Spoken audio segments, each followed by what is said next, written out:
La economía, por supuesto, en pantalla y de país en país. Vamos a hablar con Juan Sánchez, economista, del otro lado del charco, del pequeño charco, desde el Uruguay. Juan, ¿cómo estás? ¿Qué tal, Santiago? ¿Cómo andás? Bien, por suerte, Juan, un placer escucharte y que nos queda siempre pendiente un tema porque hay nuevos temas que afectan, ¿no?, a la agenda cotidiana, pero esta vez quiero que nos metamos en las políticas de educación, entendiendo que tenés una parte de Argentina y de las noticias de Argentina de cara a un veto presidencial con las universidades. Pero quiero que nos metamos en la educación. ¿Cómo es la educación, lo que se llama liceo en Uruguay? ¿Cómo se compone? ¿Cuál es la primera educación? Contame un poco todo, cómo es en el Uruguay. Bueno, básicamente hay una educación inicial, un sistema previo, digamos que de un instrumento muy interesante que la verdad que fue, no sé si se puede decir descubierto, porque fue con apoyo de organismos internacionales que fines de los 80, segunda mitad de la década de los 80, se creo que se llaman los CAIF, que son Centro de Atención a la Familia y la Infancia, y esos son la cobertura para los niños que son preescolares. Lo que Uruguay en eso tiene mucha experiencia y ha sido muy exitoso. Eso se hizo en un gobierno colorado hace muchos años. Era cuando recién empezábamos la democracia. Estoy hablando del 86 y el 87 para adelante. Y eso todavía se conserva en todos los gobiernos. En los gobiernos luego Blanco, luego del Frente Amplio y ahora de nuevamente un gobierno de coalición. Y es un instrumento que permite a las madres, no es completo porque no tiene cobertura universal, pero de todas maneras permite que a los niños chicos, mientras que las madres estén, digamos, trabajando o haciendo otras actividades, les permite acompañarlos y hacer actividades en centros especializados. Es a ver, Juan, ¿es una especie de guardería Sí, que tiene una guardería, el sí, Uruguay? sí. O sea, para Sí, lo... es un instrumento que la verdad que creo que sí, con la ley de puertos, en opinión personal, con la ley de puertos, zona franca, puerto libre, forestación, la parte de energía eólica, ha sido de los grandes inventos del país. Es una buena cosa que estemos hablando de este tema, porque así como el plan Ceibal, que es una computadora por niño, One Laptop per Child, que se Ujú. hizo en el último, en el penúltimo gobierno, esto es ya incluso más importante. Y Bueno, es como tú decís, como una guardería donde a los niños preescolares básicamente en general, alguno puede escapar esa norma, se les da esa cobertura. en la Argentina hay algunas de estas cosas. Podemos discutir si están o no sospechadas de actos de corrupción, pero claro, se descontinúan según el gobierno que vaya llegando. Había un plan que era Claro. plan cunita, en el cual venía una cuna de cartón para los que no la tenían, con un montón de elementos de necesidad. Hubo muchas ideas en algún momento también, el tema de la digitalización y de regalar una notebook a cada uno de los que no tenían para poder estudiar. Pero claro, van cambiando. Ahora la gran pregunta es qué le va a pasar a Claro. la Argentina con este centro, si sería descontinuado porque afectaría el déficit cero. Esa es la gran pregunta Sí. que hoy nos queda a nosotros, ¿no? Porque ustedes...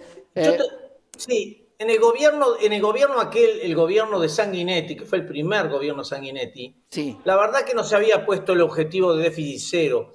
Estábamos recuperando la democracia, era muy difícil definir eso porque había que recomponer la masa salarial en el Producto Bruto, con lo Ujú. cual eso fue una política deliberada y no era precisamente porque fuera gente de izquierda, sino simplemente porque querían recomponer lo que pasó en la época de la dictadura, que digamos una pérdida de la masa salarial en términos del producto. Eso se recuperó. Y a su vez estas políticas no son baratas. Tampoco una computadora por niño o por maestro tampoco es barato. Pero en última instancia también son parte de lo que yo entiendo y siguiendo la política argentina, uno puede hacer muchos equilibrios macro y me parece muy bien, y sobre todo en Argentina, que se ha hecho mucho desborde y desmanes, pero también hay cosas que salen plata, pero son inversión. Claro, inversión a Porque, futuro, por supuesto. En algún sí, momento el peronismo planteaba que regalaron pelotas y salieron los Maradona y los Messi, y que era importante regalar computadoras, pero volvamos a la educación. sí, Sumamente importante estos centros de atención a la infancia, porque ayuda a que alguien que tiene un niño chiquitito pueda volver a trabajar y a recuperar poder adquisitivo de estos años donde exacto. no tiene con quién dejarla. Una vez que termina este centro de atención, pasa a un jardín de infantes. ¿Cómo se llama en Uruguay? Sí, es decir, serían preescolares, que serían los de antes de primaria, que Preescolar. sería, digamos, sí, claro, preescolar. Y en esto lo que se trata es también de hacerlo, en el caso de como el caso de los CAIF, hacerlo más universal. Esto no quiere decir, es bastante extendido, pero por tema de presupuesto no se ha llegado al 100%, con lo cual lo que se intenta en las propuestas de gobierno actualmente, en cualquiera de las alternativas, es alcanzar a los niños para la cobertura de la escolaridad 100%, que en realidad en Uruguay hay si bien los CAIF son un gran objetivo alcanzado en este sentido y que se puede Ujú. mejorar, no hemos logrado los mismos indicadores en términos de lo que es la escolaridad, porque hay mucho abandono, no tanto en primaria, pero sí después en secundaria. Y entonces nosotros tenemos igual un problema en los últimos 10 años, que hemos perdido la característica que también tenía Argentina, de que éramos los de mayor alfabetización y escolaridad de Claro. América Latina.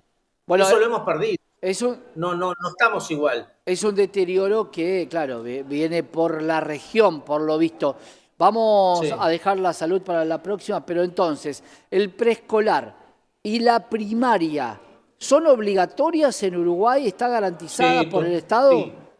Sí, son obligatorias. En realidad, justamente, hay unos pequeños cambios en la ley, en las reformas de la ley de educación en el último gobierno, que se intentó hacerlo más obligatorio, e incluso hay una discusión hoy, es que si incluso uno de los candidatos está promoviendo, digamos, el pago de un incentivo. En el Ujú. caso de la primaria no, en el caso de la secundaria sí, hacer un incentivo para el que termina. Está muy discutido ese tema, si es así como hay que hacerlo, o lo importante es mantenerlos en el sistema, no que si terminan, no terminan. Entonces, le van a dar un incentivo monetario en el caso de secundaria si terminan, en el caso en el otro candidato, en el caso del Frente Amplio, la idea es que permanezcan. Hay una diferencia. En el caso de primaria, en general, los niveles, digamos, de participación son altos y no podés aplicar mucho incentivo. Lo que Claro. sí, en Argentina yo entiendo que hay muchos pagos como compensación. Creo que eso está discutido, por lo que he visto, de si se puede aplicar, digamos, un castigo o desincentivo para el que no manda a los chicos a la escuela. También se está dando algo de eso en Uruguay, pero básicamente se entiende, digamos, que es obligatorio y que básicamente hay una obligación de los padres de mandar a los Ujú. hijos a primaria por la normativa uruguaya. Claro. Entonces hay un problema legal, digamos, de que vos tenés que mandar a tus hijos a primaria. Juan, nos quedamos entonces con el CAFI, nos quedamos con el preescolar y con la escolaridad. Para la próxima, quiero que sigamos, quiero que vayamos a la parte del liceo y a la parte de las universidades para seguir viendo cómo es la educación. Perfecto. Nos encontramos con esto que es realmente muy interesante, un proyecto Muy muy importante. interesante, que es estos centros de atención a la primera infancia. Gracias, Juan, como siempre. Muy bien. Un gran Gracias abrazo. a ti. Pasala bien. Un gran Hasta abrazo, luego. Juan Sánchez, economista de Uruguay, y estas políticas de Estado que tiene el Uruguay que no se alteran más allá de cualquier gobierno que pase. Ya tenemos más información.